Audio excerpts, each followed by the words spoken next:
Are you working on a new book now, right? I am. Yeah. Are we recording now? Yeah, we can. Yeah. Okay. We can get started. Yeah. We'll ease into it. That wasn't the first question of the interview? No. That was both just test and Yeah. also just kind of warm you up a little bit. Okay. This clusterfuck right now isn't the beginning of the podcast? No. Okay. No. Beaming from Pacific Junction Hotel to Earth, Girth. So here we go. If you were a contestant on a dating show, on a dating game show, and you had to describe what you do professionally, how would you describe it? How would you describe what you do? Too much. Too much. Too much. Yeah. First of all, I wouldn't be on a dating show because I'm happily married. Hi, honey. Good save. But yeah, I mean, I don't have one job, so I guess like the easiest thing to say is I'm a writer, and pretty much everything else I do in my life is sort of a function of the fact that I'm a writer. So I'm a writer, and I teach college English and creative writing. I'm a writer, and I edit books for a publishing company. I'm a writer, and I write books. And I'm a writer, and I created religion. I'm a writer, and I also make art. So it's I wear a lot of different hats. Is it boredom or curiosity, or what kind of prompts the different? Because teaching is a little bit different than making art and starting your own religion. Yeah, but it pays better. Although I got high hopes for the religion. Yeah. And it only pays marginally better. I mean, if you're contract faculty, like I've been for a long time. But I mean, it's work. So, and I love teaching. Teaching isn't something I do because I have to. It's something I do because I really love it. And to me, none of these are separate pursuits. The writing and the teaching and the editing and making art and all of it is all sort of the one thing. It's all sort of who I am as a writer and as a creative person. Like you said, is it curiosity? Yeah, and imagination. I think curiosity and imagination are the two most important qualities in a person. Have you ever met someone who isn't curious about anything?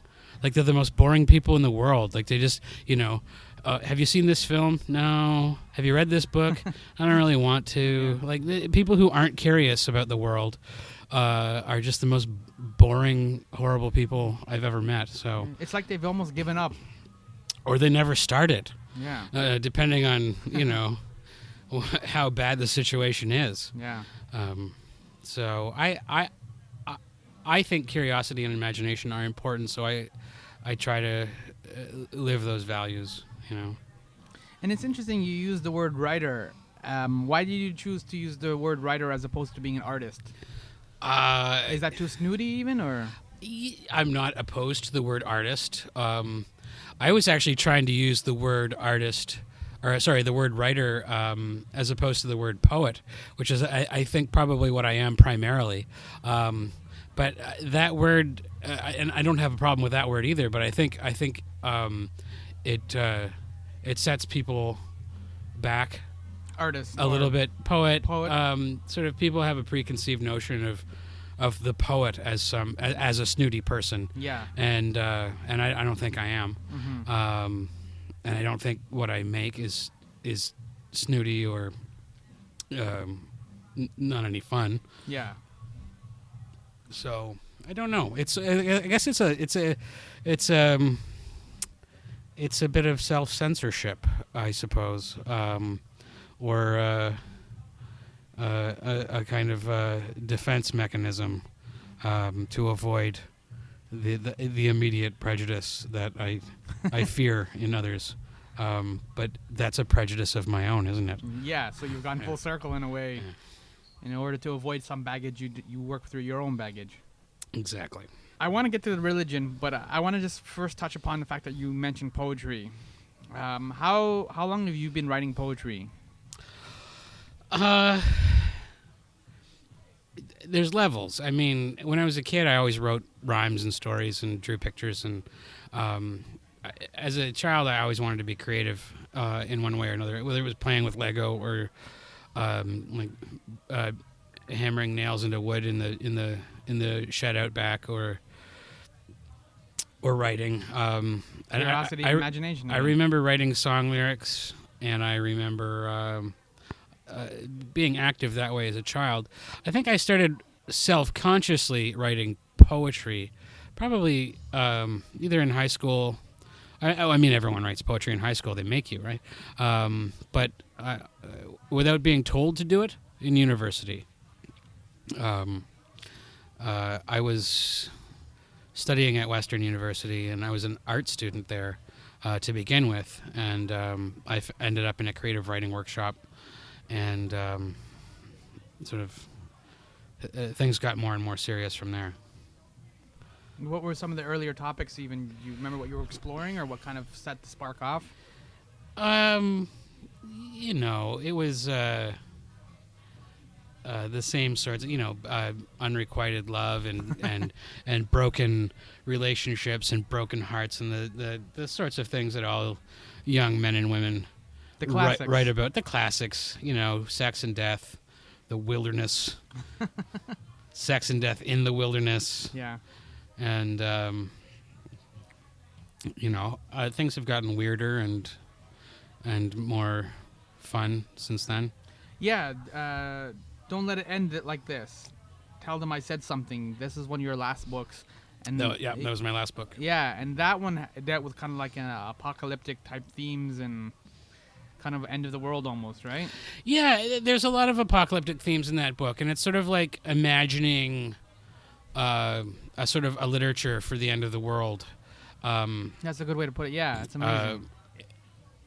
And the metaphor I like to use for that book is like if a city was destroyed in some great cataclysm and there were survivors and they needed to build a shelter and they started stacking the rubble together to make some kind of a building in the aftermath. That's sort of what I did with that book. But instead of stacking the rubble, I used bits and pieces of other texts and sort of literary history and culture, and I smashed it all up, and I put the pieces back together into something else, and that's how I wrote that book. It's almost like your Tower of Babel. Sure, that works. Mm-hmm. That works for sure. And there's a long poem sequence in that book called Magog, which is probably the most biblical thing I've written in a long time, and it's all about like the sort of society coming apart at the seams, and crowds looking for answers in the sky, and vicious birthday party clowns showing up at your house. Yes. And is there any other kind? Well. Not in that poem. Yeah. No. But it was sure fun to write. Are your poems ever finished, or are they just kind of abandoned? That's a good question. It's I'll find out. I don't know that I'm old enough yet to have like really felt the need to go back and put a second coat of paint on any of them. Mm-hmm. I have a new book coming out in 2018, and then my publisher, ECW Press, wants the next book after that to be a new and selected or a selected. And I imagine putting that book together, I'll probably find out how strong the urge to go back and revise older poems is. I think right now the thrill in the opportunity of just like weeding out stuff is probably enough to make me happy to go back to those really early books and just decide what I'm not going to put in the selected is sort of thrilling enough. I'll probably make some revisions. I don't know how much or how drastic it will be. I do know other people who constantly go back and revise even after they've published their work, and Dennis Lee is one of them. Just about everything he's written has been rewritten and republished at some point. And Walt Whitman wrote Leaves of Grass, like one book, is almost his whole life, and just kept rewriting it and rewriting it. So the impulse is there, and it's not anything new. I'll see if I can resist. All right. And with the new book, do you start off with a theme or kind of an image or anything like that kind of sets it all together, or you just kind of? I think I start off with a mood. That's. My poetry lately, my early books are very sad, very emotional, and sort of as I get older, I don't think I get less emotional, or I'm certainly happier now than when I was a younger man, and I think it's reflected in my writing and in the art that I make.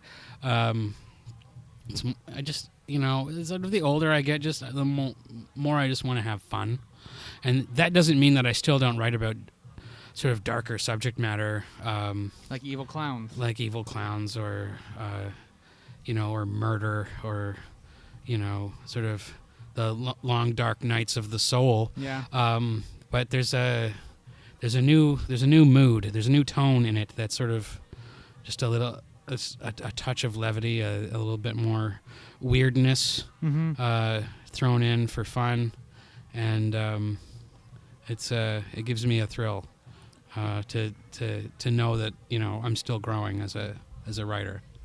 Does the levity and the weirdness, does that come from comic books? Because you clearly have like a sci-fi bent or a comic book type bent, and I think a sort of like retro sci-fi aesthetic appeals to me in a lot of ways, not just through comic books, but in music and film and visual art.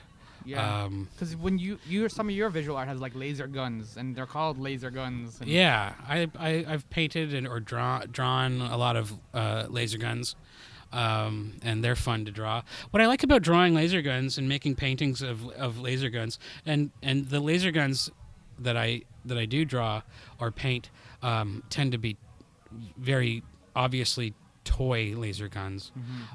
Is I like the idea of a weapon sort of being neutered of its power from its creation. The toy laser gun is not going to hurt anybody. You've taken away its potential. And the only potential it has is for idle amusement. And I like the idea of sort of removing the destructive power from those objects through art. The films that you mentioned, the comic books that you mentioned, is there any that's kind of stand out or that have a big influence on you? Oh, it's very much a very general thing. Just sort of the aesthetics of sort of mid-20th century science fiction, whether it's like literary or artistic or cinematic or musical. Sort of the sound of a theremin, the image of a flying saucer, these sorts of ideas. It's and it's very telling, sort of, that we're having this discussion right after the X-Files has just returned to television, and the X-Files is certainly a tip of the hat back to that sort of mid-century science fiction, sort of Cold War paranoia entertainment, like the Twilight Zone and like films like The Day the Earth Stood Still. Yeah, and that's a classic. Absolutely, and we're talking about the one from the 50s, folks, not the one with Keanu Reeves. Yeah, no, we can ignore that one. It's like the same thing with Planet of the Apes, right? It's the old school Rod Serling one. That's so much better. Absolutely, love Planet of the Apes. I've always been fascinated with primates and what child isn't sort of captivated by monkeys, but as I've grown up and been more sort of scientific in my interests, they're fascinating animals, and our close genetic relationship to them is a source of a lot of reflection for me. And then, through the lens of wanting to make my art more and more sort of fun.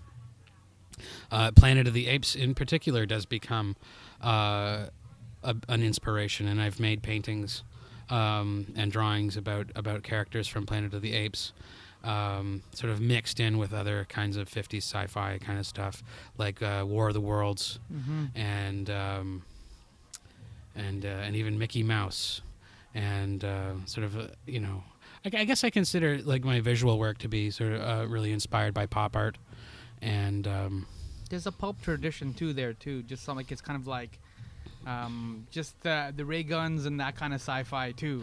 Yeah, absolutely. Like and the weird tales and sort of and you just take these iconic images and you juxtapose them next to one another, and through that juxtaposition you create narratives, or you create questions, you create context, and then the hopefully as lowbrow as it might be, the whole is greater than the sum of its parts, even if it's just by a little bit. Yeah.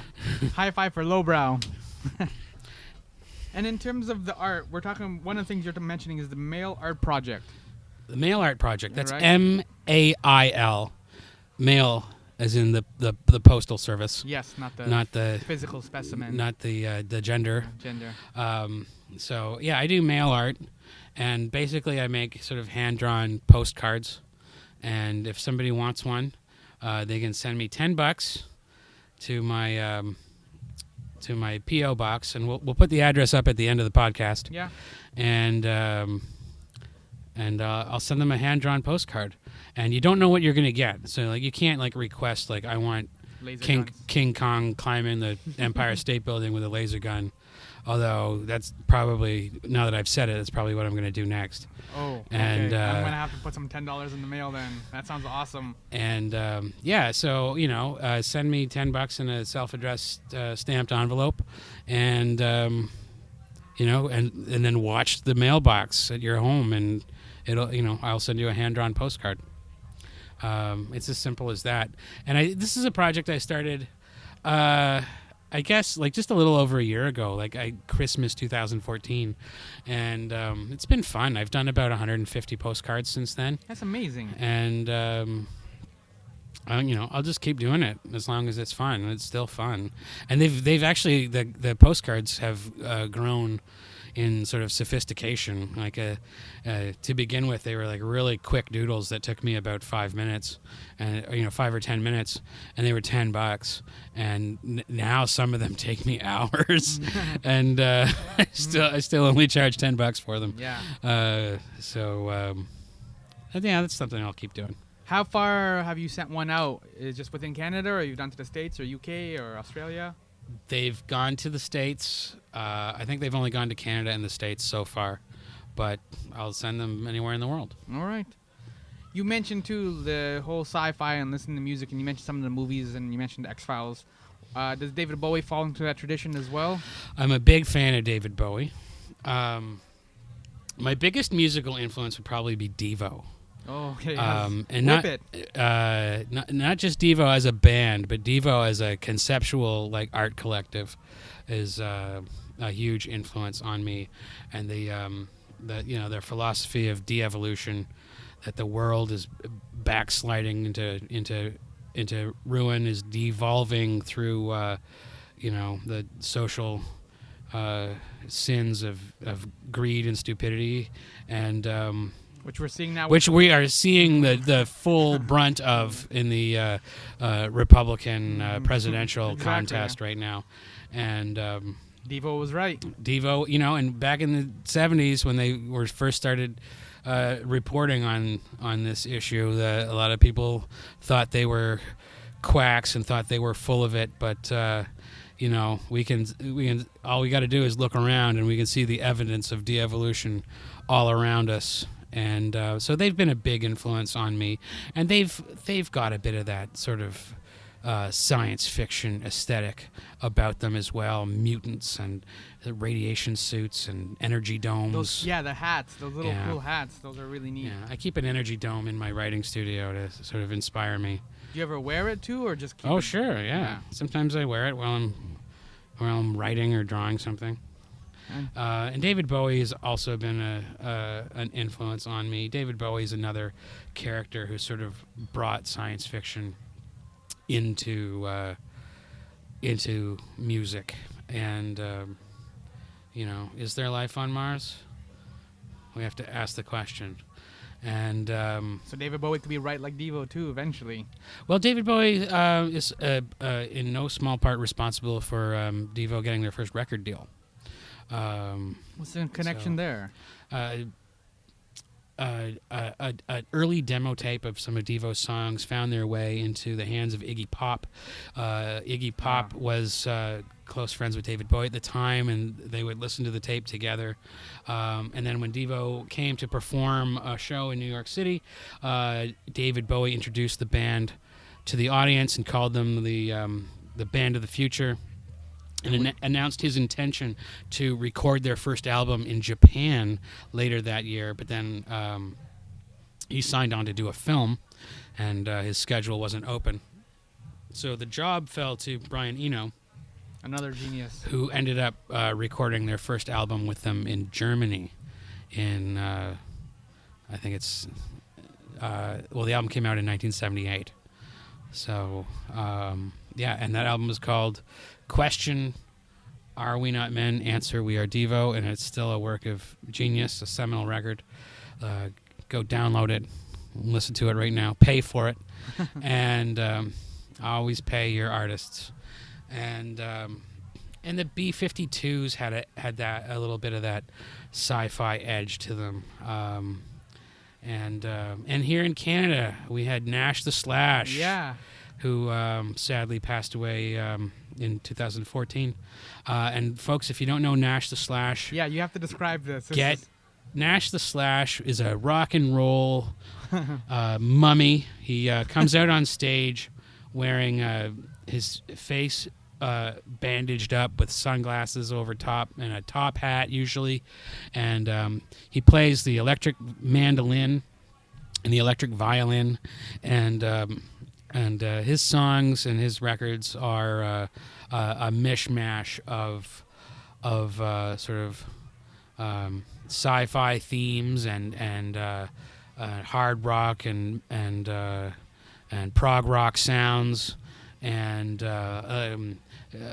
probably one of the first examples of what we might call monster rock here in Canada.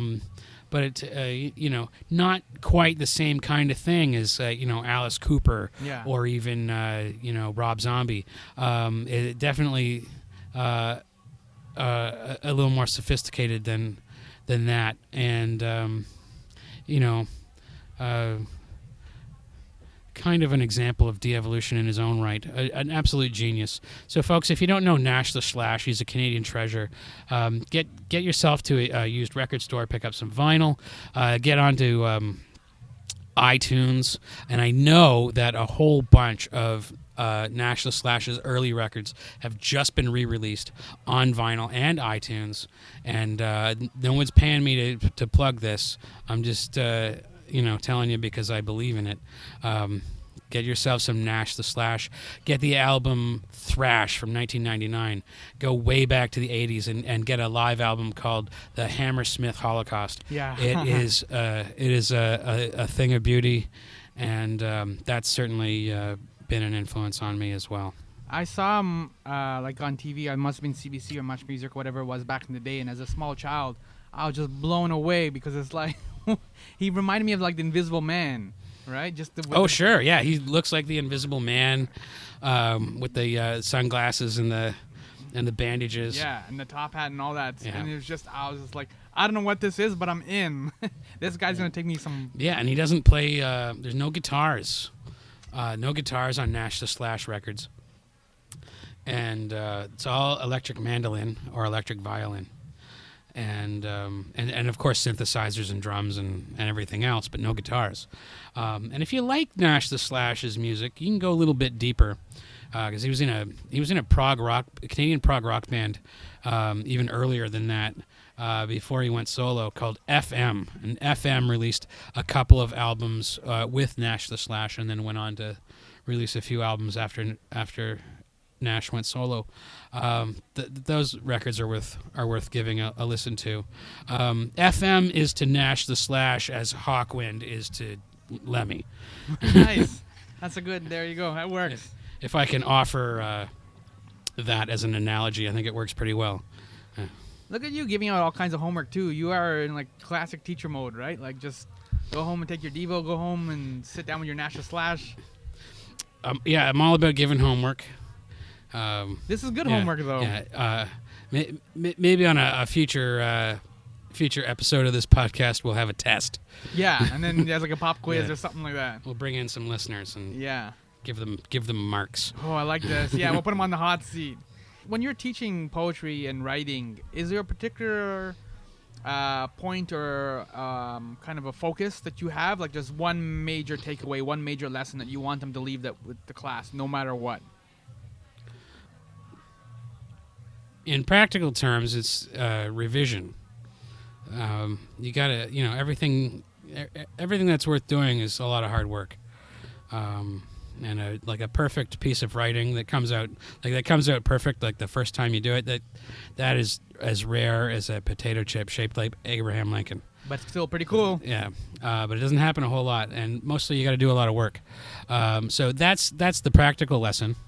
I won't get into the details of how that's accomplished, but and the other thing that sort of is a guiding principle for me when I teach creative writing is that I'm not trying to teach students to write like me or think like me. They've got their own vision and they've got their own themes that they're preoccupied with and their own voice and their own way of doing things. And I try to teach them a skill set that'll just help them bring that out even more. I'm not an advocate of any particular school of writing or any particular style of writing, and I want my students to have the skills to make the art that they want to make. The skills to pay the bills. Well, paying bills is a whole other thing. That's why I have so many jobs. Let's get into the religion now. I started a religion. A crypto religion? A crypto religion. What's a crypto religion for anybody who doesn't know or not familiar with the term? It's a fancy pants term. A crypto religion is different from a religion in the way that cryptozoology is different from zoology. Now you're dropping dimes. Now we're getting into the good stuff. Yeah.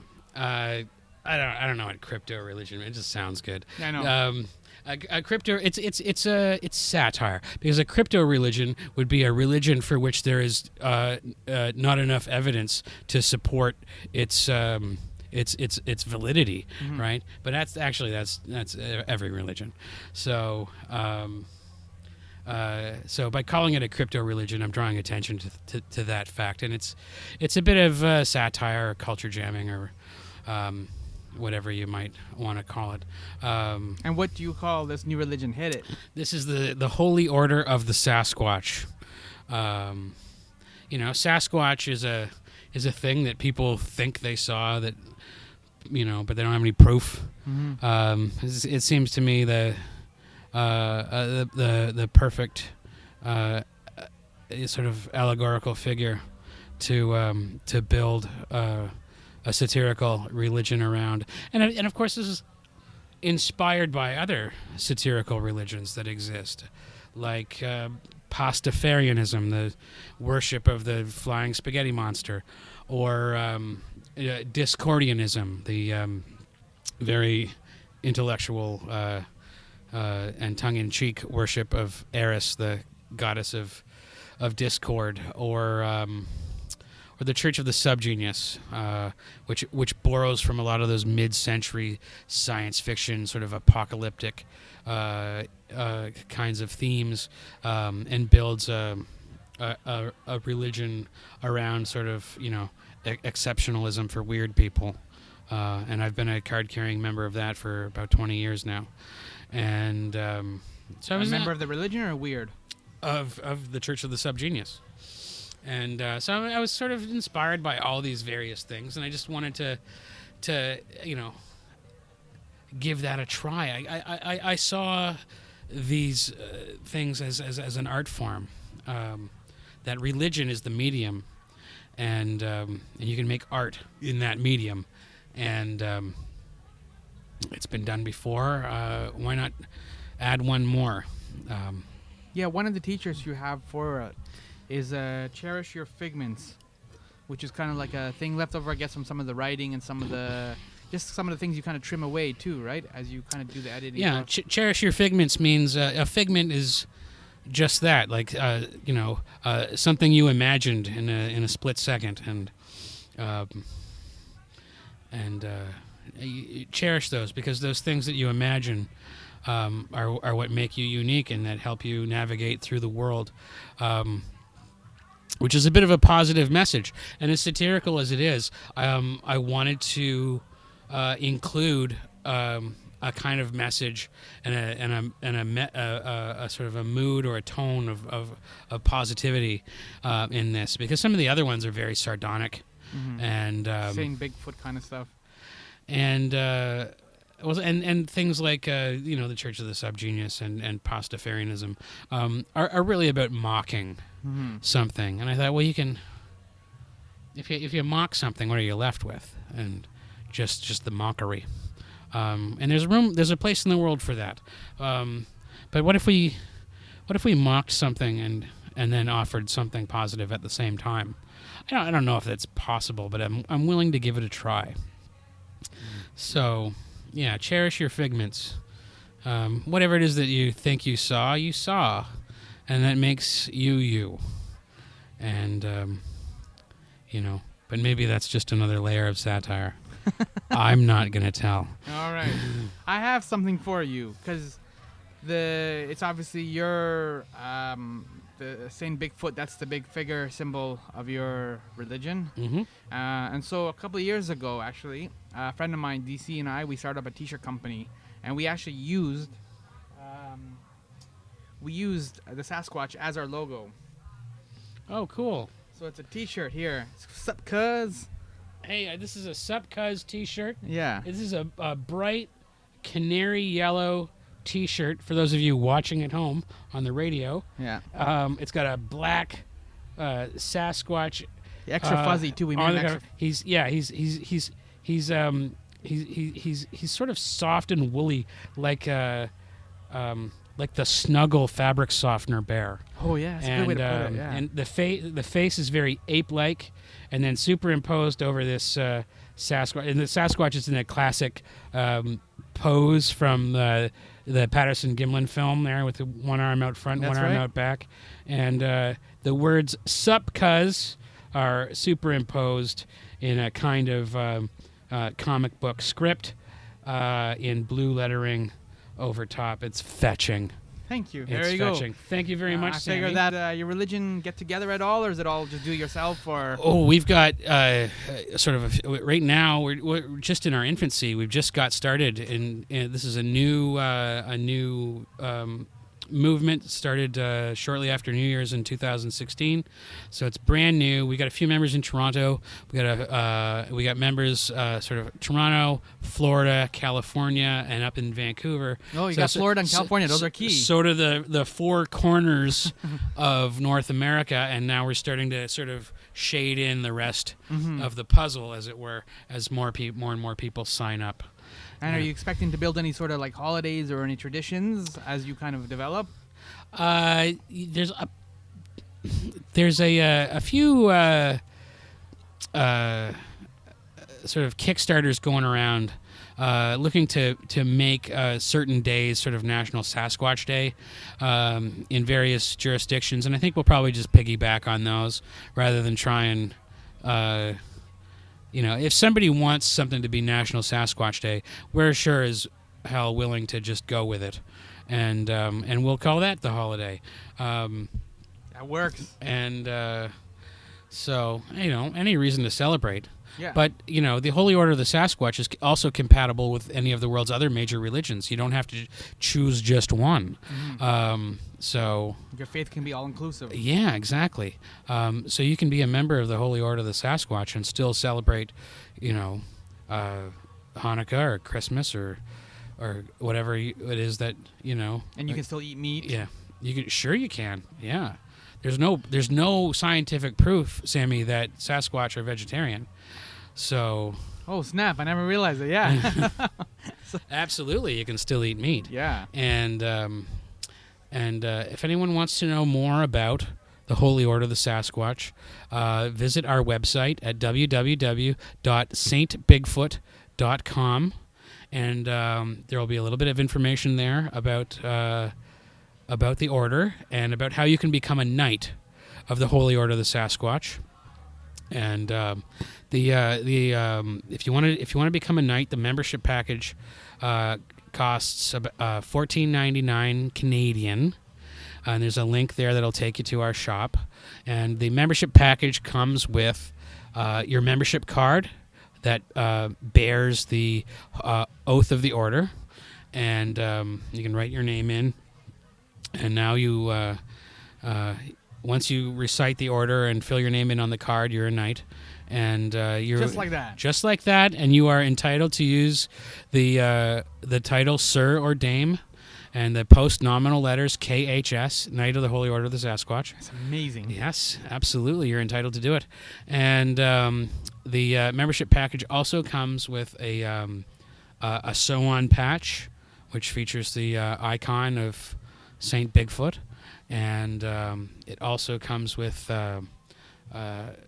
some stickers featuring Saint Bigfoot, and the 2 copies of the first epistle of the Holy Order of the Sasquatch. And the first epistle is sort of a pamphlet or zine or micro comic or sort of similar to the kind of religious pamphlet that would get circulated in the sort of the Bible Belt, and it features sort of words and pictures, graphica, comics that explain the teachings of the order and of Saint Bigfoot, and we'll send you 2 copies of that, one for you, one you can share with a friend, and of course you get a letter from Saint Bigfoot.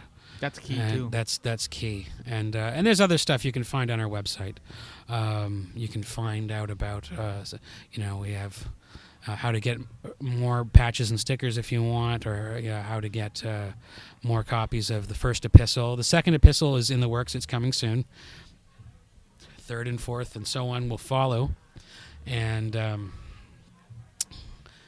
we've got T-shirts, and. That's one of the ones I was mentioning. The Cherish Your Figments. Cherish Your Figments it's like is a black T-shirt with like the right writing. We do have a T-shirt with our motto, Cherish Your Figments, on it. We have a few mottos. Sasquatch Strong is one of our mottos as well. But yeah, we have a Cherish Your Figments T-shirt. We got the classic black T-shirt with the Saint Bigfoot logo on it, and that's my favorite shirt. I got one of those. I wear that around. And so we're a young religion, and we are growing every day. We're getting more and more followers on Twitter. Follow us on Twitter at Saint Bigfoot. Follow us on Instagram at Saint Bigfoot. You can find us on Facebook as the Holy Order of the Sasquatch. And, log on, sign up, become a knight. And the whole point of the order is to venerate the value of the human imagination and make the world a better place. Because the world's never going to be a better place until we imagine it can be one first. And that's part of that positive message. Or am I just pulling your leg? I won't tell. It's a little of column A and a little of column B. This gets interesting now. Yeah. One aspect that belongs to a lot of religions is prophecy and prophets. Is there a difference between prophecy and being a prophet and poetry?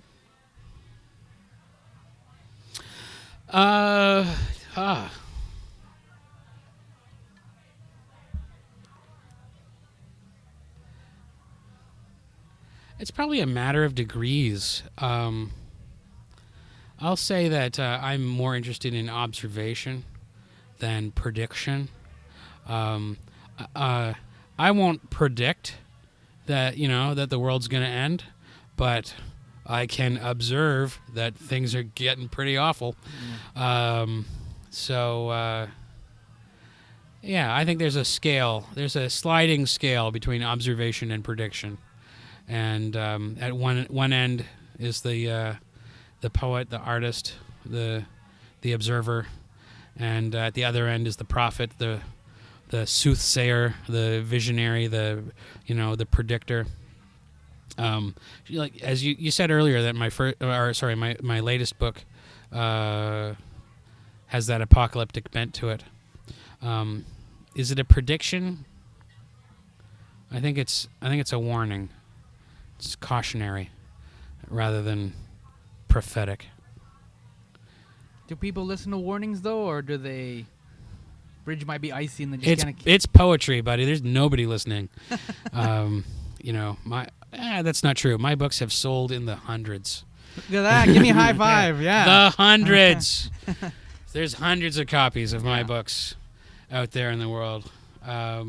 Which when you compare that to Stephen King and Margaret Atwood and J.K. Rowling and John Grisham too. John Grisham and sure. They've sold hundreds of books too. Just hundreds of books. Yes. I don't have an ego about sales. I mean I know I'm a poet, right? And I'm a poet and a visual artist, and as of this year, an armchair occultist. Yeah. And so I've chosen these esoteric and fringe art forms to dabble in, right? So I've, and I do it because that's what makes sense to me to work in. Like if I wanted to write for television, I would, but I don't want to. I have a friend who does, and he's good at it, and but that's not my medium. Although I'm kind of digging this. Maybe I'll start doing a podcast next. If you got a religion, you need a way to preach. That's a good point. I'll probably look into it. And that's the podcast is the furthest way to kind of get your message out there. Stay tuned, ladies and gentlemen. We'll probably get something off the ground in the next couple of months. All right. I'm around if you need some help with any of that stuff. Hey, thanks, man. Is poetry dying then, or is it still...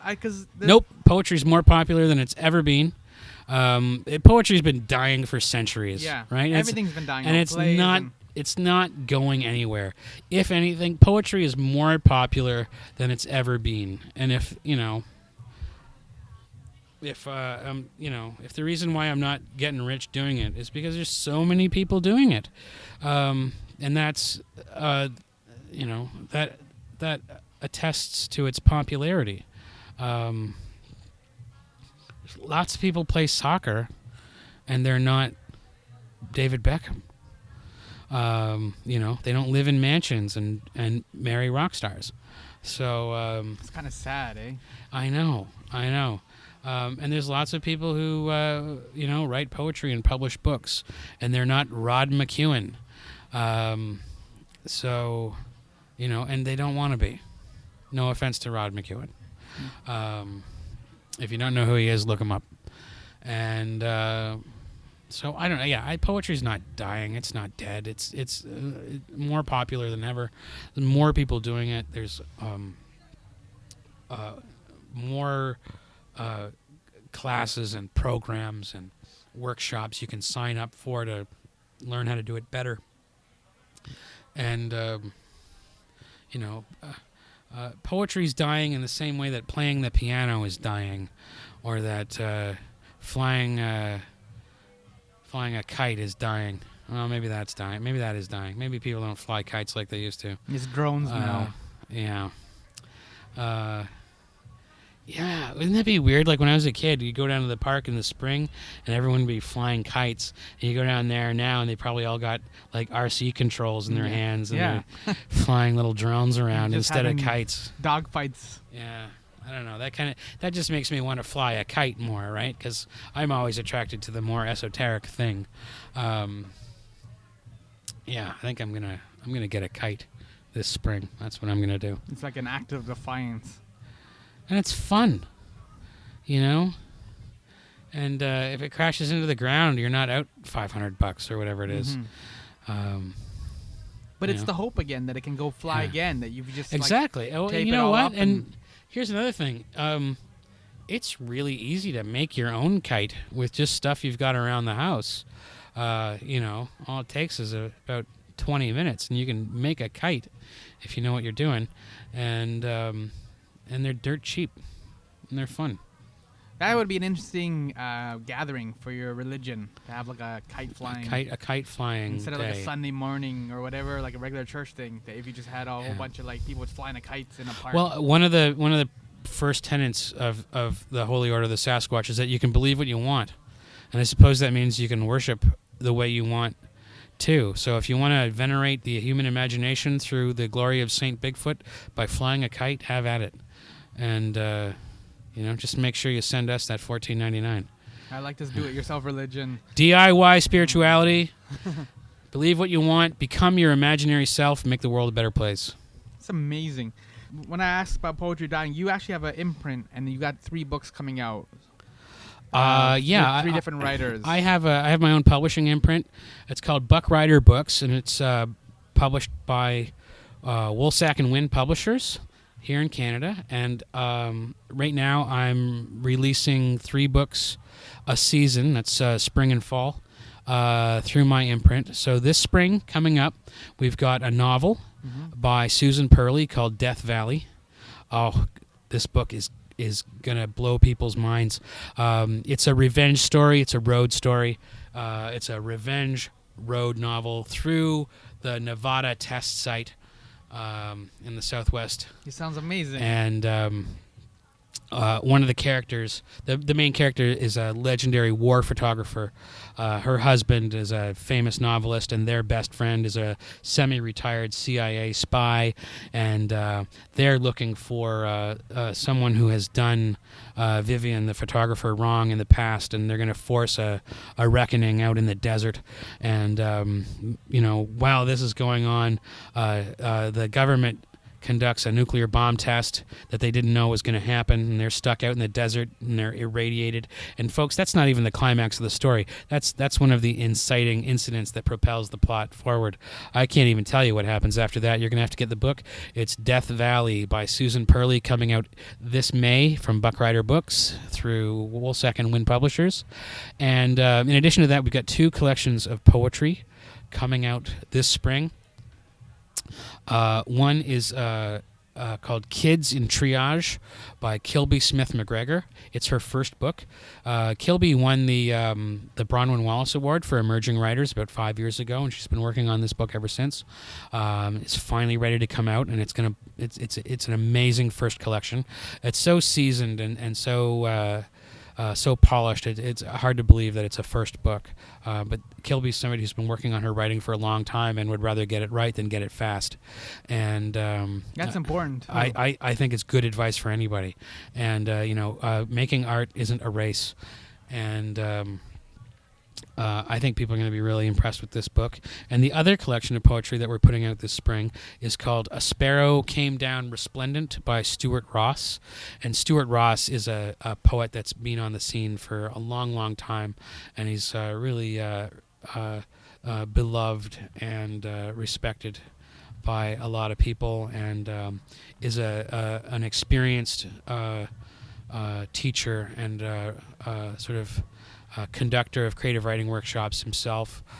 He's got a very popular creative writing workshop series called the Poetry Boot Camp that people sign up for, and I've taken the boot camp about 5 or 6 times myself, and every time I do it I come out of there with 5 or 6 new pages of poetry I can work on, and it's definitely been time well spent for me. And so Stuart Ross's new book, A Sparrow Came Down Resplendent, is coming out with us this spring as well. And I think it's some of his most beautiful writing ever. Stuart's been very influenced by schools of literary surrealism and that kind of thing, and those elements are still there. But there's a lot of personal sort of autobiographical things in this book that are combined with those surreal elements that create a really beautiful book that I think his fans and new fans alike are going to really enjoy. And your latest book is Don't Let It End Like This. Tell them I said something. Yes, from ECW Press. Came out late in 2014. And I've been reading and touring with that book for a little over a year now, and I'm sick of it. But it's new to you if you haven't read it, so you're not sick of it yet. So what excuse do you have? You got to get out there and read my book. There's nowhere else to go but there. So thank you, Paul, for coming in. We discussed the Holy Order of Sasquatch. The Holy Order of the Sasquatch yeah. is out there in the world now, thanks to Girth Radio. Yeah. We discussed poetry. We discussed Bowie, Nash the Slash, Devo. Devo was right. Yeah. Art, postcards. Yeah. I think we did a lot. So covered a lot of ground. Yeah.